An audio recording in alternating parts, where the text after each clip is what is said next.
Кыргыз-тажик кагылышуусунда каза болгон 12 жаштагы Мадина Рахматжанова жерге берилди. Мындай маалыматты Супер KG порталына Лейлек районунун атын атагысы келбеген тургуну тастыктады. Жергиликтүү тургундун айтымында Мадина Рахматжанова 30 апрелде жерге берилди. Мадина Рахматжанова тажик тараптын аткылоосуна каза болгон. Экс-президент Сооронбай Жээнбеков Баткендеги кыргыз-тажик чек арасында кагылышуу боюнча билдирүү таратты. Ал билдирүүнү Facebook баракчасына жарыялады. Урматтуу мекендештерим, азыр баарыбыздын жүрөгүбүз Баткенибизде болуп жаткан окуялардан улам канталап турат. Кайтыш болгон мекендештерибиздин бейишин тилейбиз. Алардын жакындарына көңүл айтып, аза кайгысын тең бөлүшөбүз. Жараталган мекендештерибиз тезинен сакайып кетсин. Урматтуу мекендештерим, азыр чагымчылдык алдырбай, биримдикти баарынан жогору кое турган учур болуп турат. Эл кайгысынын арты менен өз атын чыгара турган мезгил эмес. Мамлекетибиздин жетекчилигинин, чек арачыларыбыздын, күч органдарынын, Баткендеги мекендештерибиздин аракетин жапырт колдойлу. Ыйык ороз айында ар бирибиз сабырдуу бололу. Чыр-чатакка эмне себеп болгонун иликтегенге убакыт болот. Азыр элди козутпайлы. Биздин жарандык негизге колдообуз мына ушул. Жараткан Кудай элибизге амандык, жерибизге тынчтык берсин деп жазылат маалыматта.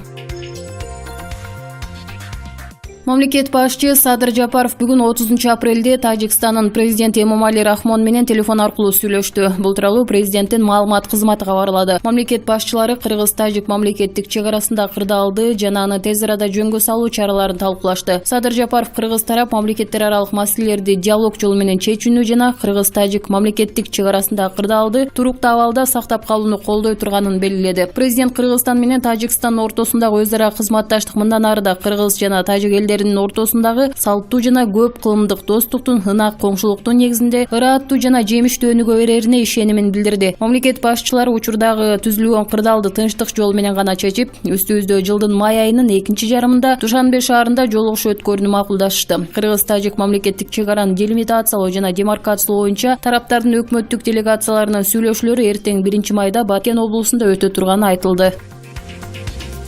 Биздин каналга жазылып, акыркы болуп жаткан жаңылыктарды билиңиздер.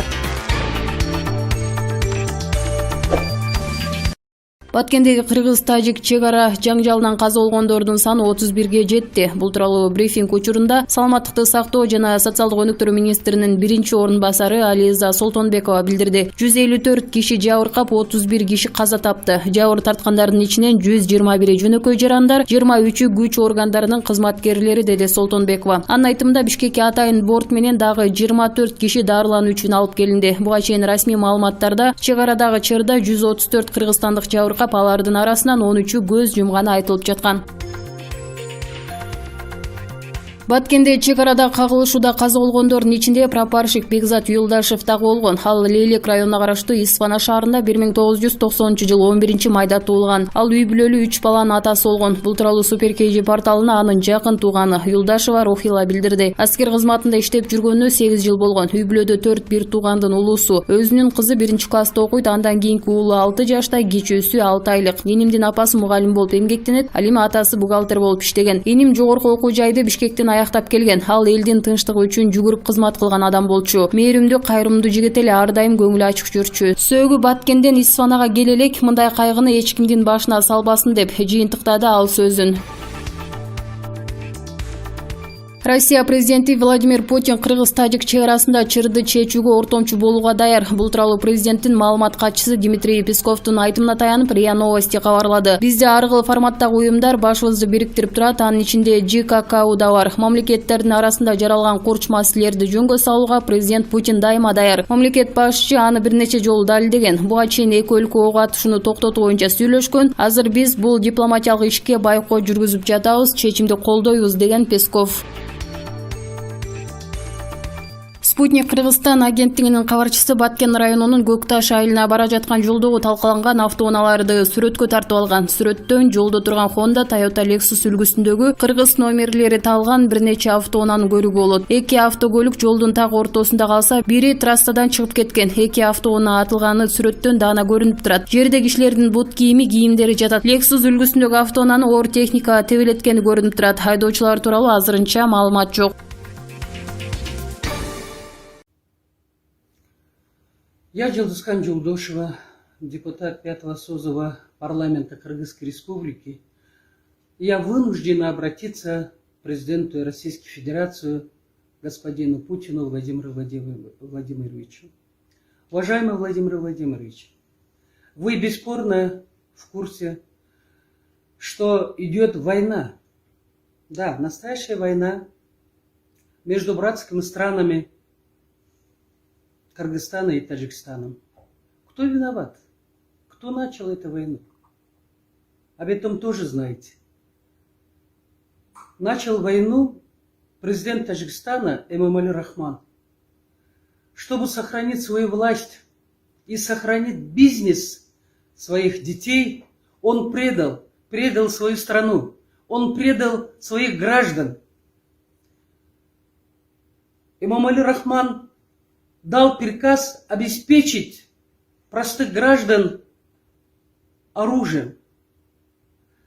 За вооруженными простыми людьми он поставил свою армию и открыл войну против Кыргызстана. Он дал команду воздушным, также начиная военным, кончая Министерством внутренних дел, открыть огонь мирным жителям Кыргызстана. Война идет уже третий день. 28-го, 29-го прошел ОДКБ в Душанбе. Мы, члены ОДКБ, но никто об этом даже слова не сказал, что происходит там. Тогда зачем мы вообще создали ОДКБ, экономический союз, таможенный союз? Почему мы тогда в ШОС? Уважаемый Владимир Владимирович, в любом военном конфликте третья сторона бесспорно вмешивается, чтобы восстановить мир. Вы, Российская Федерация, являетесь стратегическим партнером не только Кыргызстана и Таджикистана. Помолвите слово. Остановите это кровопролитие. Гибнут от пулей таджикских солдатов и граждан, которые вооруженные, простые люди, и кыргызы, и таджики, и дети, старики. Я надеюсь, что вы с таким опытом, мировым именем, Владимир Владимирович, вот эту войну сумеете остановить сегодня. Если вы сегодня не остановите, завтра уже будет поздно.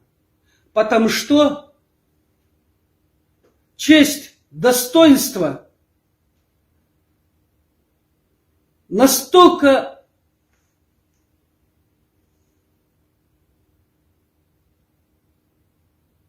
растоптали в прямом смысле кыргызского народа.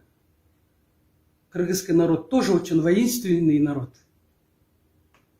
Не доводите. Не доводите, чтобы эта война, она обширную масштаб имел. Не только между двумя странами, вообще Средней Азии, вообще республик бывших Советских Союзов.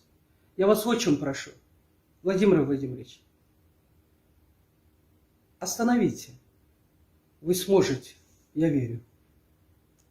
Урматтуу кыргыз элим, 2 күндөн бери Баткен областындагы кырдаал бардыгыбыздын жүрөгүбүздү оорутуп жатат. Мекенибиздин тынчтыгы, мекенибиздин коопсуздугу бардыгыбыз үчүн ыйык. Урматтуу баткендиктер, кыргыз-тажик чек арасындагы болуп аткан маселе сиздерге эле эмес, жалпы кыргыз элине тиешелүү. Мен бардык саясатчыларга, мекендештерге кайрылып кетет элем. Улуу Рамазан айында бардыгыбыз сабырдуулук кылып, ынтымакка келип, саясий партияларга, урууларга, жерлерге бөлүнбөй, ынтымакка келип, бардыгыбыз мекенибиз үчүн бир жакадан баш чыгарып, бир жерден кол чыгарып, бирдиктүү саясат жүргүзсөк, ынтымагыбызды көрсөтсөк, биз дагы Кыргызстан саясий партиясы эгерде бийлик, куралдуу күчтөр керек десе, туура көрсө, биз дагы болгон жардамыбызды бергенге даярбыз. Керек болсо, колубузга куралдарыбызды алып, Баткен областка бүгүн жөнөгөнгө даярбыз. Урматтуу мекендештер, сабырдуу болойлу. Биздин куралдуу күчтөрдүн адистиги, мен ойлойм, жетиштүү. Биздин жоокерлерибиз мекенибизди сактаганга, элибиздин коопсуздугун сактаганга күчү жетет. Чек арада туруп мекен үчүн жан берген жоокерлерге жана жашоочуларга таазим этем. Жакындарына терең кайгыруу менен көңүл айтам. Жаткан жерлери жайлуу, топурактары торко болсун. Мен ойлойм, алар шейит болуп мекен үчүн жандарын беришти.